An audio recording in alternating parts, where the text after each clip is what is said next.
Hello everyone, Thersites the Historian here. After Virginia seceded from the Union, the western counties of the state decided to secede from Virginia and form a new state, and this provoked the first campaign of the American Civil War, the often overlooked West Virginia campaign. So today I'd like to take a look at that campaign and talk about its significance. This campaign was the first time that both sides fielded organized armies and those armies clashed with one another. It shows the importance of logistics, terrain, training, all kinds of things that Civil War generals would later have to master before they could really campaign successfully. And we'll see here that this was something that you couldn't really take for granted with the armies of 1861. Another interesting thing about this campaign is that it features three major figures who would go on to become very important for the outcome of the American Civil War. George B McClellan, William S Rosecrans, and Robert E Lee all made their command debuts here in West Virginia. So, without any further ado, I'd like to dig right in and talk about this campaign.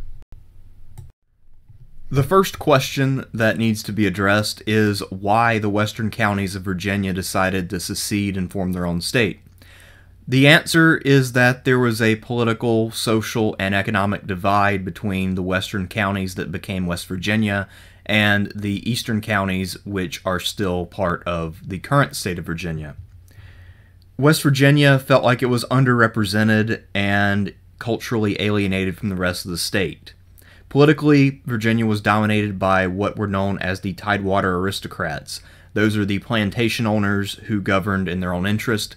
They had overwhelming personal influence due to their great wealth. They had a lot of trade connections via the James River and other waterways that people in West Virginia didn't have access to.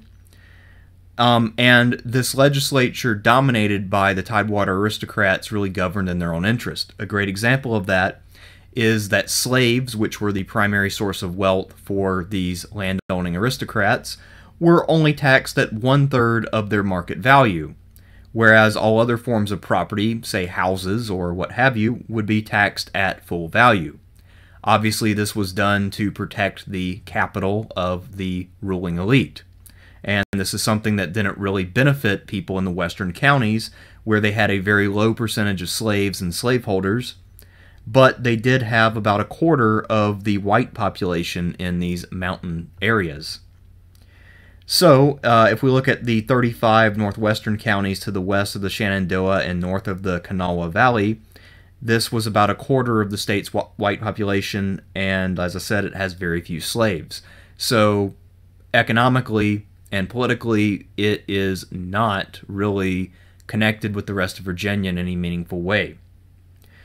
And because of its geography, it was actually a lot more tied in with the economies and culture of places like Pennsylvania and Ohio.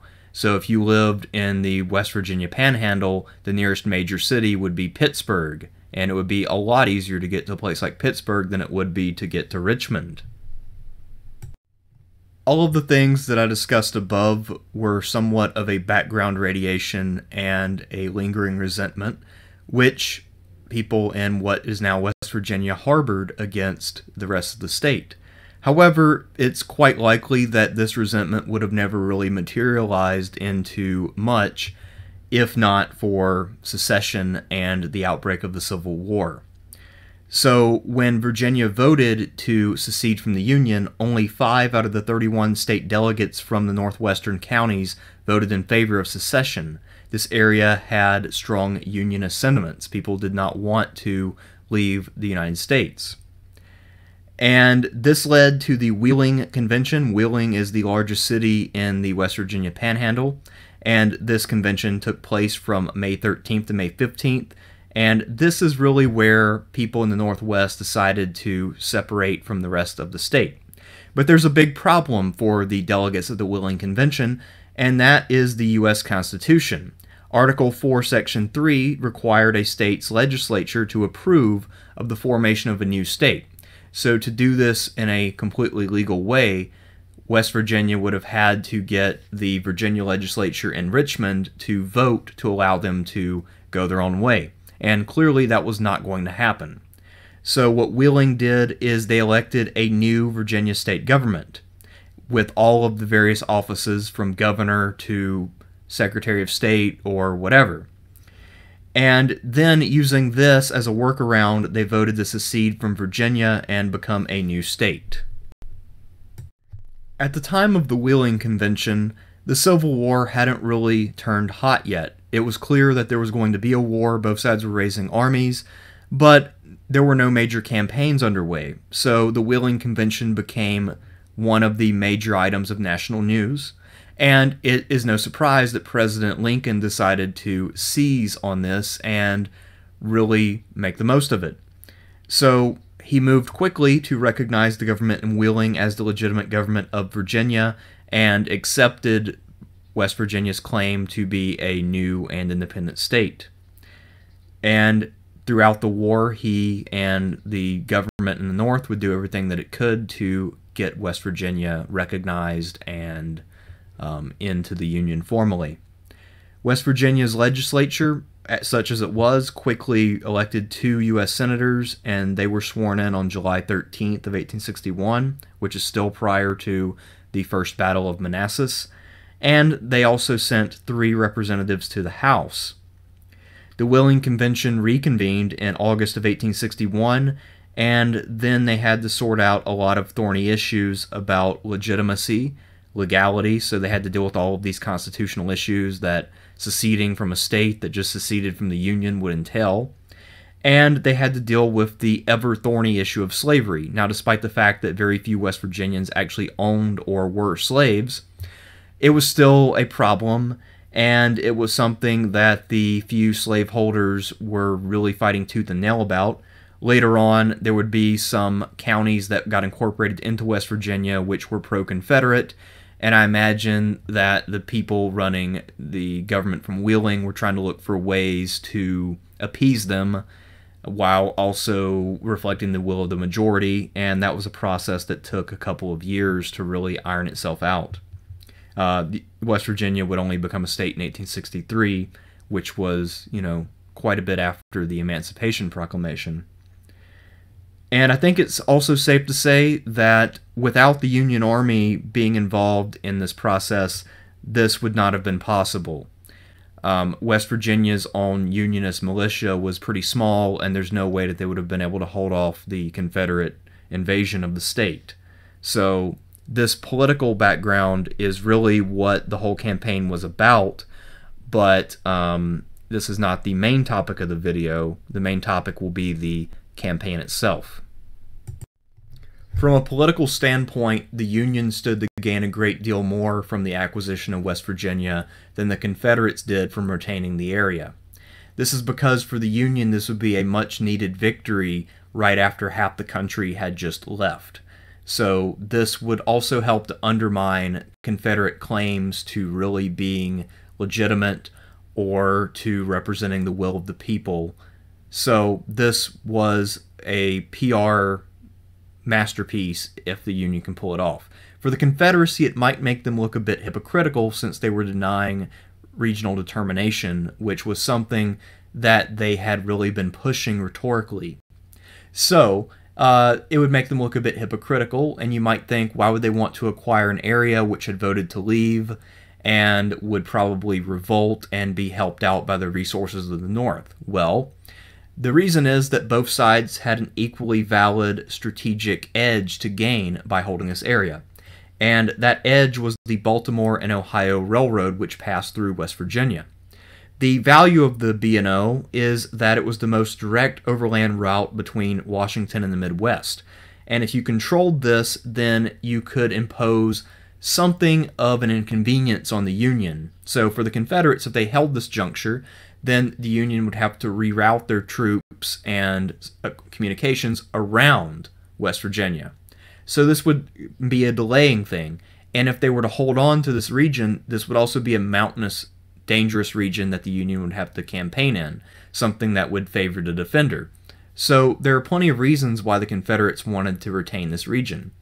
For the Union, they wanted to hold it so that way they could focus on other areas. And it also would be a matter of convenience, since their troops could easily move between places like Ohio and the East Coast. So, this was not a war-winning campaign, and this area was not completely vital to victory. However, it was very nice to hold if you could. So let's take a look at the forces involved in the West Virginia campaign. For the Union, the bulk of their army was composed of Ohio and Indiana volunteers who had been raised back in April when President Lincoln put out his call for volunteers. The Unionists in Western Virginia also fielded 2 regiments of their own, and they would fight alongside their Ohio and Indiana comrades.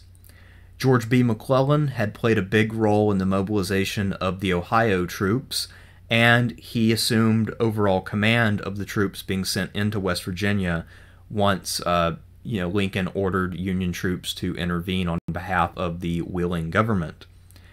However, McClellan was not present with the vanguard, which would fight the first actions of this campaign, and this vanguard was sent to link up with the West Virginia Unionists and to oppose the Confederate forces in the area. And despite the fact that these forces were newly raised and had no experience, these units were well-trained, well-equipped, and well-supplied by the standards of 1861, and they would consistently outperform their Confederate opponents during this campaign. This is something you can say about McClellan. He was always a good organizer, so he had done a very good job as the person organizing the Ohio troops. McClellan dispatched his vanguard, and their goal was to capture the town of Grafton, which was a key junction in the Baltimore and Ohio Railroad, the possession of which would enable the Union to use this railroad to move troops, supplies, and communications between the East Coast and the Midwest. Commanding this vanguard was Indiana Militia Brigadier General Thomas A. Morris, and he had 3,000 troops from Ohio and Indiana under his command. On the other side, Colonel George A. Porterfield of the Confederacy was occupying Grafton with 800 men. When he saw the approach of this much larger force, he withdrew about 15 or so miles to the south to a town called Philippi, and he was relying on a covered bridge and a river line for defense, and he thought he was safe. And it doesn't seem like he posted sentries or took a lot of the other precautions that commanders from later dates in this war would do automatically. So, as the Union approached, they decided to use a double flanking attack, and they managed to catch the Confederate forces in their sleep and achieve a complete rout. Ambrose Bierce, the famous satirist, was present for this battle, which is the first organized land battle of the Civil War, and it resulted in a Union victory.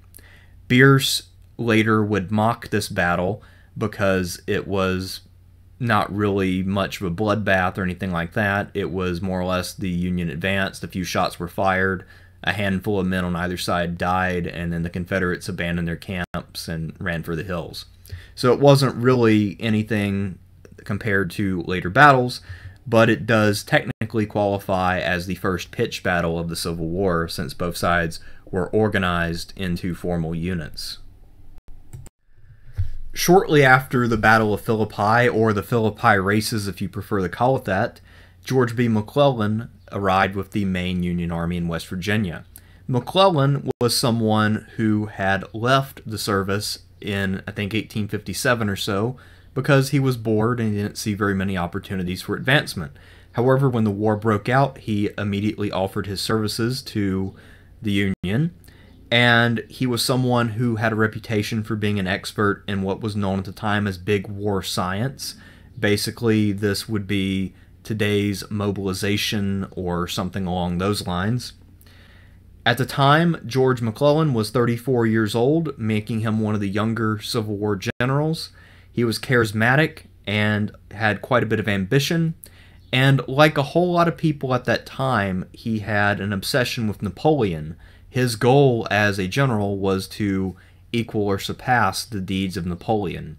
And if you study enough Civil War generals, you know that that was pretty much true for the majority of them. To win local support, McClellan decided to issue a proclamation that the Union would not interfere with local property. And this meant that he would not free any slaves. So for the handful of slaveholders in West Virginia who might otherwise have declared for the Confederacy, this was something that they were looking to hear.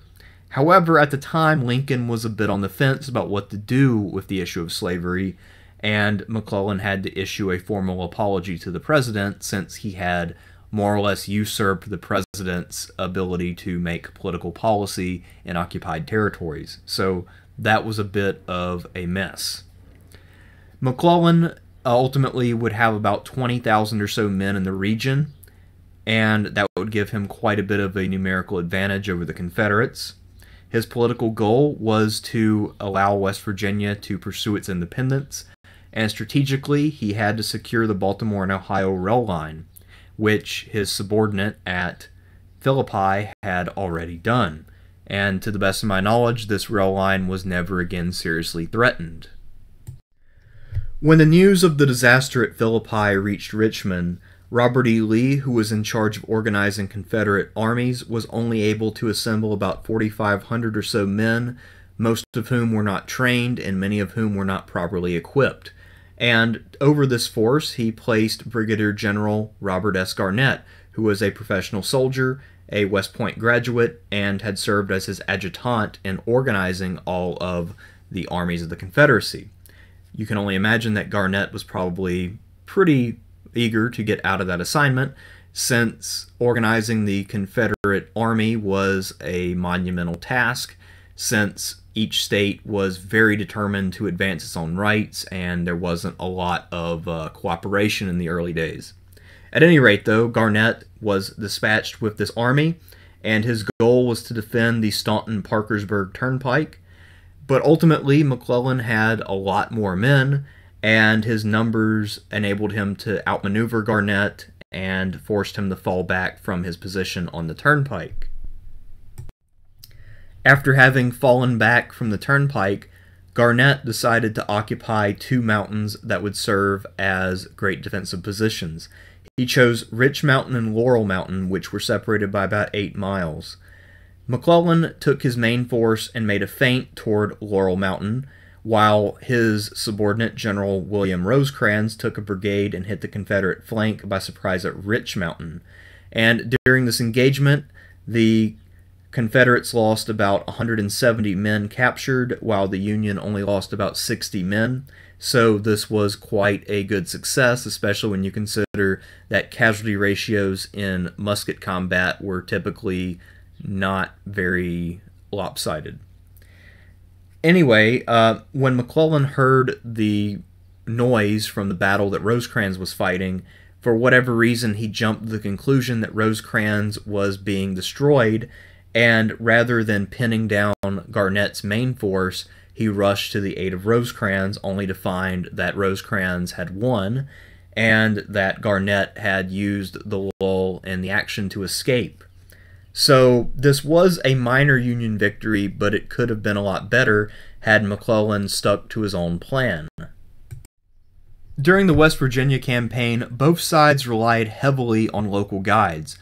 Rosecrans, during his flank attack, for instance, was guided by a local, and that's a lot of what enabled him to achieve surprise and rout the Confederates off of Rich Mountain. Garnett was a lot less lucky with the guide that he chose, since his guide took him northeast to get away from the Union Army, which meant that he was taking a roundabout way, and it, wasn't exactly ideal.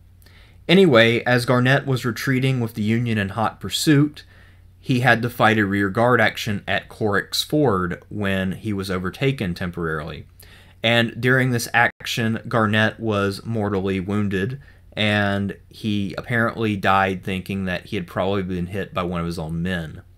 Whether or not he was killed by his own guys mistaking him or by the Union is unclear, but at any rate, he did become the first general officer to die in action during the war, which gives him a second claim to fame in addition to being the guy who designed the California State Seal. So those are his primary two achievements in life. This was a minor action, and about 600 Confederates went missing, which probably means that they deserted or took an excessively long time to get back to camp. The actual casualties in terms of killed, wounded, captured were very low. And the majority of that 4,500 man force would eventually escape and reassemble and keep fighting. What this did accomplish for McClellan, though, is that now the Union had about a month to get organized in West Virginia because there was no organized Confederate army in the area that they had to contend with or take the field against. By the summer of 1861, George B. McClellan had become a national hero and a household name. He had presided over 3 minor victories, organized the Ohio militia, and helped West Virginia to secure its independence. So these things were achievements in something of a vacuum where there weren't really a lot of other people doing anything terribly impressive. So you can understand why McClellan's achievements stood out so much, even though in retrospect they seem somewhat modest. At any rate, though, the praise that McClellan got definitely outstripped what he had accomplished. The New York Herald called him the Napoleon of the present war, and ultimately, due to him being a lot younger than most of the other generals, he became known as the Young Napoleon. This fame elevated McClellan's ego and profile, and this also really put him in the running for major commands. So later, not much later, he would be recalled to Washington after the Battle of First Manassas, and then he would be offered command of what became the Army of the Potomac. And if you're wondering how such a young officer got that command, it is because of his conduct in West Virginia. But because he was recalled to Washington in July, this means that he now exits this video since he is no longer a part of the West Virginia campaign. McClellan's departure for bigger and better things left his subordinate from Rich Mountain, William S. Rosecrans, in overall command in West Virginia. Although there isn't a solid number that I could find, McClellan seems to have taken some of his troops with him out of the area, which left Rosecrans with a slightly diminished command, so far as I can tell. McClellan was from the West Point class of 1842, and he was known as being academically gifted and charismatic. In 1854, he left the service. He had gotten bored with it, just as McClellan and many others had, and he took over a mining operation in West Virginia. So that meant that he had quite a bit of local knowledge, and this no doubt helped him throughout this campaign, both in the earlier battles at Rich Mountain and Corrick's Ford, and later on as the commander-in-chief. He invented quite a few patents, apparently. He was a very inventive guy, very into mechanical devices and different things. And in 1859, he actually severely burned himself with an experimental oil lamp, and it took him about 18 months to recover. So as the war was breaking out, he was still convalescent and not 100% physically. One of the effects of this accident is that he had facial scars, which gave him sort of a perpetual smirk, kind of like the Joker, but not as evil. Anyway, he also was somewhat bitter about what McClellan had done at Rich Mountain and thought that McClellan's actions there had cost them a major victory. So anyway, after this point, I don't think he and McClellan were very good friends, although I don't know any of the details of their relationship beyond this campaign, so I might be speculating just a bit. Now that Rosecrans was the overall commander of the Union forces, he needed a new deputy, and that person would be Jacob D. Cox. Cox was actually born in Canada in 1828, but his family roots were all in New England. Before the war, he had been a minister, a school administrator, and a lawyer in Ohio, where he had settled after he had attended Oberlin College. He was a major player in the organization of the Ohio Republican Party in 1855, so he had a lot of political connections after the Republicans became prominent. He was a political ally of James A. Garfield, who became a Civil War general and, of course, later became president, and he was also friends with the governor at the time, Salmon Chase. In 1859, Cox was elected to the Ohio State Senate. He was commissioned as a brigadier general in the Ohio militia and learned everything that he knew about military science between the winter of 1860 and 1861, and he later assisted McClellan, Rosecrans, and the others in organizing the Ohio troops, and this led to him being featured prominently in the command lineup during the West Virginia campaign. After this campaign, he would become a brigade and division commander, and he served the duration of the war in various theaters. On the other side of the battle lines, another major historical figure was cutting his teeth, and this was none other than Robert E. Lee. Lee had resigned from the Federal Army after Virginia seceded from the Union, and then he had joined with Virginia and later the Confederacy. Prior to his involvement as a field commander, Lee's role in the war was strictly limited to mobilizing Virginia militia and then helping to integrate those militia into the Confederate Army and more broadly organizing Confederate forces, which was a tall task. He also was a military advisor to Jefferson Davis, and he absolutely hated both of these roles, and he was really yearning for a field command. For whatever reason, it's not quite clear why. I assume it's because he had always been either a staffer or an engineer mostly up to this point, aside from a stint with the cavalry in Texas. A lot of people, including Jefferson Davis, did not see Lee as command material. They saw him as more of an armchair general. And this is all despite the fact that Lee had been offered command of the primary Union Army by Winfield Scott, his former commander in Mexico, who knew Lee's abilities. So Lee was more than eager to get out of his office and get into command and prove himself, and soon he would have his chance. Robert E. Lee was sent to take command of the West Virginia theater, and he brought with him some fairly significant reinforcements. He had the title of general commanding, but in fact he was more of an advisor who issued suggestions to three more or less independent commanders who had their own forces. So for Lee, this was the opportunity he had been dreaming of, even if his hands were partially tied behind his back. He had about 20,000 men, which gave him a numerical advantage over Rosecrans in West Virginia, so you can imagine that Lee was probably fairly optimistic about his odds of achieving success and proving himself once and for all as a field commander rather than an armchair general. Let's take a look at the three advisees that Lee had under his nominal command in West Virginia. First of all, there was Brigadier General William W. Loring. Loring was a professional soldier, but he wasn't necessarily very talented. Later on, he would go to Egypt and serve as a general there. And this is actually a picture of him from his days in Egypt, which I find kind of fascinating, so that's why this is the image for this slide. The other two generals were a lot worse. There was former Virginia Governor Henry A. Wise and former Virginia Governor John B. Floyd. Both of them were political rivals and absolutely hated each other. Floyd, in addition to being Virginia's governor, had also served as the Secretary of War under James Buchanan, and he had been under a fraud investigation during the late days of the Buchanan administration, but was eventually cleared when it was discovered that the fraud had been committed by someone else.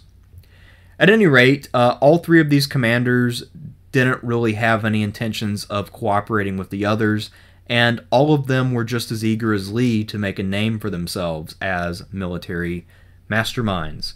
So you can imagine that there was going to be some issues of command and control throughout this campaign. When Lee arrived in West Virginia, he found that there were more or less two separate minor campaigns going on at once. One of them centered around Cheat Mountain, and the other one centered around Carnifex Ferry and the area not all that far from Charleston.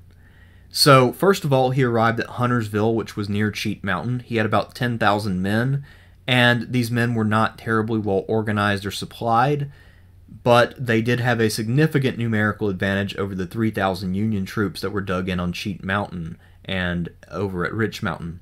So Lee decided to try a complex 5-column advance in order to entrap and surround these men.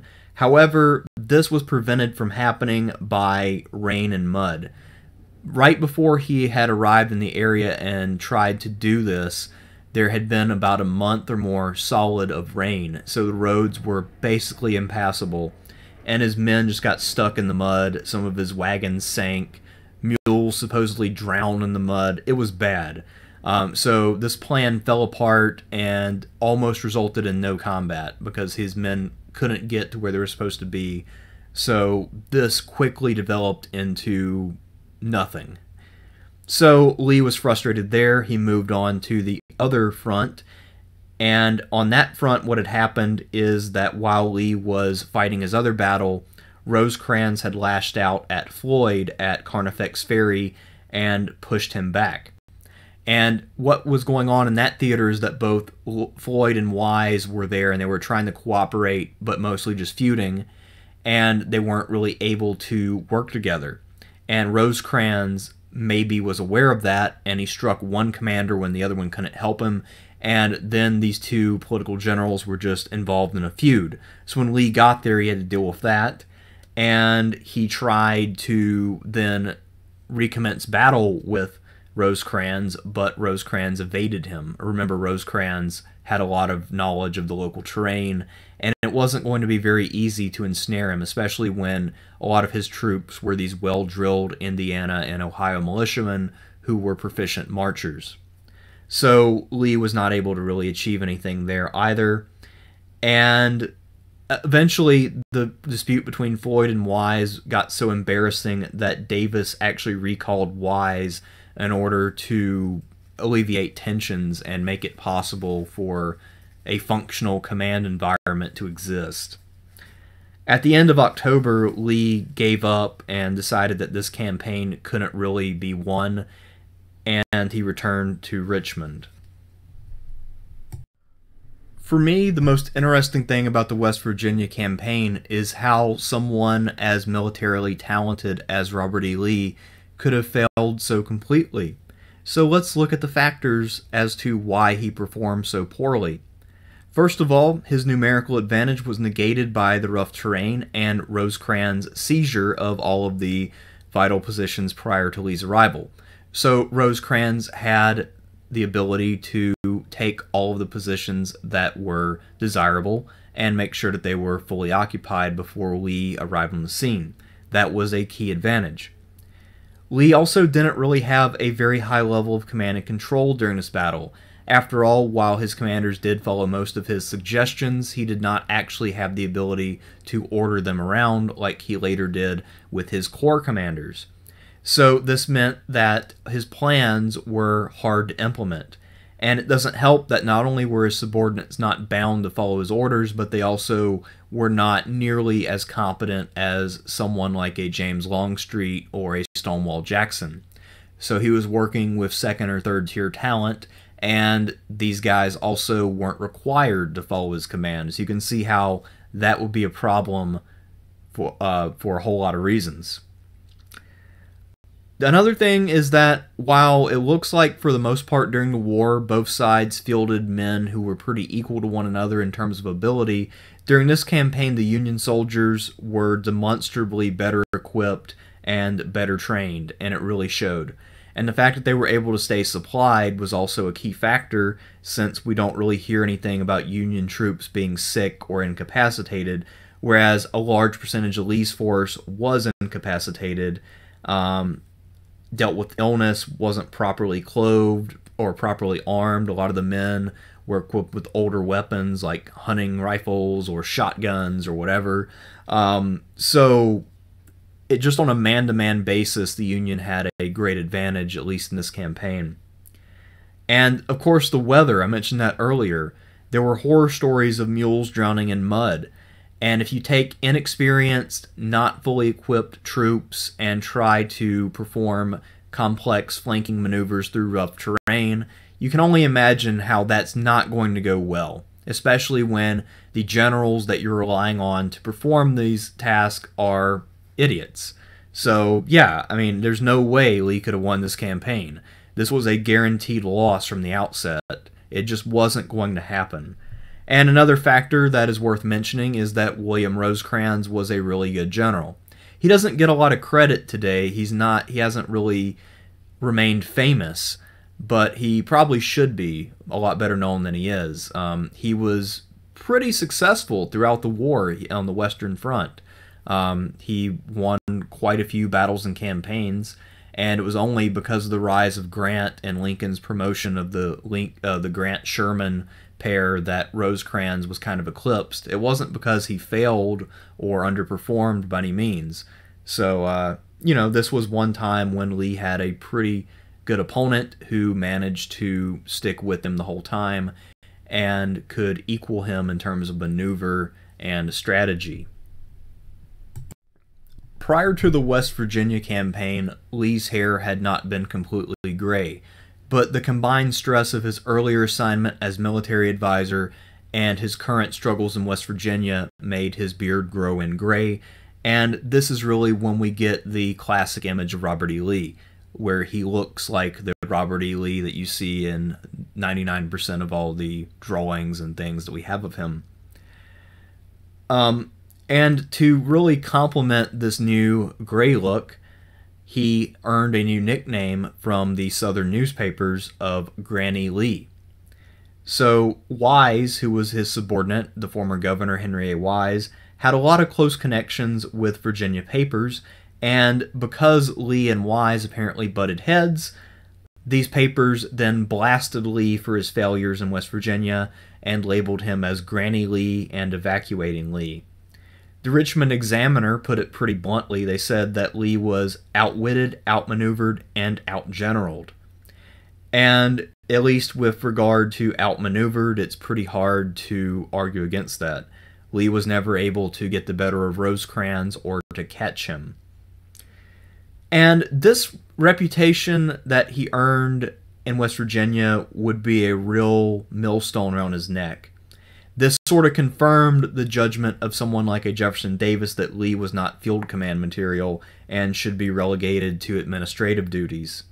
So you can imagine for Lee, this would have been a source of great stress and humiliation, and he would have thought that his military career was over and that he would never really get another chance to prove himself. I mean, after all, this had been his reputation before, and this campaign had more or less just confirmed it. So this was, for him, a low point in his career. I would say, if anything, this was the low point of his Civil War career, with the possible exception of something like an Appomattox, which you can imagine for obvious reasons would have been a little worse. Let's take a look at the end game and impact of the West Virginia campaign. So in early November, after Lee had departed, William S. Rosecrans resumed the offensive and used maneuver to force Floyd out of West Virginia. 15 counties of Kanawha Valley, which were pro-Confederate, were incorporated into the new state of West Virginia, and these counties would engage in guerrilla warfare, which would tie down a fairly considerable number of Union troops going forward. West Virginia, after having ironed out all of their various constitutional difficulties and worked on the issue of slavery, were finally admitted as a state on June 20th, 1863, about 2 full years after the height of the West Virginia campaign, and this officially concluded that campaign. Now the thing that the Union had intervened on 2 years before had finally come to fruition, and West Virginia was officially part of the Union. It's interesting, too, that West Virginia was admitted at a time when this would have been another needed morale boost for the Union, as the Confederates had just won the Battle of Chancellorsville under none other than Robert E. Lee, and were invading the North, and what would eventually culminate in the Gettysburg campaign.